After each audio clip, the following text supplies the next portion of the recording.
வணக்கம் எல்லாருக்கும். இன்றைக்கி வந்து தேங்க்ஸ்கிவிங் ஸ்பெஷல் வந்து நம்ம பெரிய செட்டி அவங்க ஃப்ரெண்ட் வீட்டுக்கு இப்போ கூப்பிட்ருக்காங்க. ஸோ அதனால் நான் போகல, பட் அவங்க பஃபேல எல்லாம் நான்வெஜ் ஐட்டம்ஸ் எல்லாமே இன்க்ளூட் பண்ணுவோம். சரி, நம்ம சார்பாக ஒரு மஷ்ரூம் புலாவ் ஒன்று போட்டுருவோம் அப்படின்னு சொல்லிட்டு எடுத்திருக்கோம் ஐபி வச்சு. அதுக்கு வந்து நம்ம வீட்டில் பாஸ்மதி ப்ரௌன் தான் இருந்துச்சு. ஸோ அதை எடுத்து இப்போ வாஷ் பண்ணியாச்சு, சூப் பண்ணிக்குவோம். தண்ணிக்கு அதில் இந்த கோகோனட் மில்க்கு அதோட ஈக்குவல் ப்ரொபோர்ஷன் எடுத்து போட போகிறோம். 3 கப்ஸ் ப்ரௌன் பாஸ்மதியில் இப்போ ஒரு 2 கப்ஸ் தண்ணி ஊற்றி சூப் பண்ணியிருக்கோம். மீன்வேல் நம்ம வெஜ்ஜீஸ்லாம் ரெடி பண்ணி ஜிஞ்சர் கார்லிக் பேஸ்ட் டன் ஆயிடுச்சு நம்ம ஸ்டாக்கில். ஸோ இன்றைக்கி வந்து ஃப்ரெஷ் கிரேட்டட் ஒன்ஸ் எடுத்துக்குவோம். இஞ்சி பூண்டு கிரேட்டடு, பட்டர் கொஞ்சம், வெங்காயம், பச்சை மிளகா, தக்காளி, இப்போ மஷ்ரூம் கொஞ்சம் டைஸ் பண்ணி எடுத்து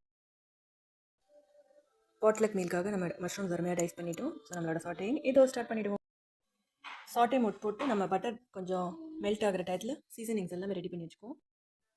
மெல்ட் ஆகும்போது நமக்கு பட்டை, மிளகு, ஜீரகம் ரெடி பண்ணிட்டோம்.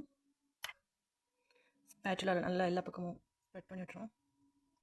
ஓரளவுக்கு சாட்டே ஆகிட்டு சூப்பர் வாசனை வர ஆரம்பிச்சு. இப்போ நம்மளோட சீசனிங் ஒன்றா போட ஆரம்பிப்போம்.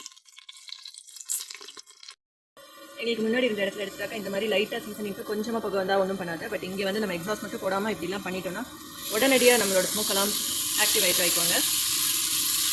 ஸோ ஸ்மோக் எல்லாம் போட்டு நம்மளோட சாட்டையை ஸ்டார்ட் பண்ணியாச்சு. பச்சை மிளகா மட்டும் நல்லா வதங்கின ஒன்றே வேணாம், அப்படியே போடுறதுனால வச்சுக்கலாம். நான் இப்போ தனியாக அதை எடுத்து வச்சுருவேன். கிட்ஸ் ஒருத்தர் எடுக்கிறதுனால மஷ்ரூம் ஓரளவு கன்சிடரபிள் போர்ஷன் போட்டிருக்கோம். அதனால் இது வதங்கவே கொஞ்சம் கூட நேரம் ஆகும். அதனால் ஒரு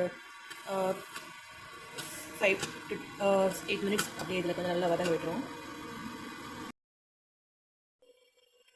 நம்ம ஒரு 3 கப்பு ப்ரௌன் பாஸ்மதி எடுத்தாலும் இந்த மஷ்ரூம் வந்து கொஞ்சம் தண்ணி வந்துருக்கு. ஸோ ஒரு கப்புக்கு 2 கப்புன்னு வச்சா கூட தண்ணி 2 கப் எடுத்துடும். இதில் ஒரு 1/2 கப் வந்துருக்கனால ஒரு 3.5 கப் மட்டும் கோகோனட் மில்க் ஊற்றி ரெடி பண்ணுவோம்.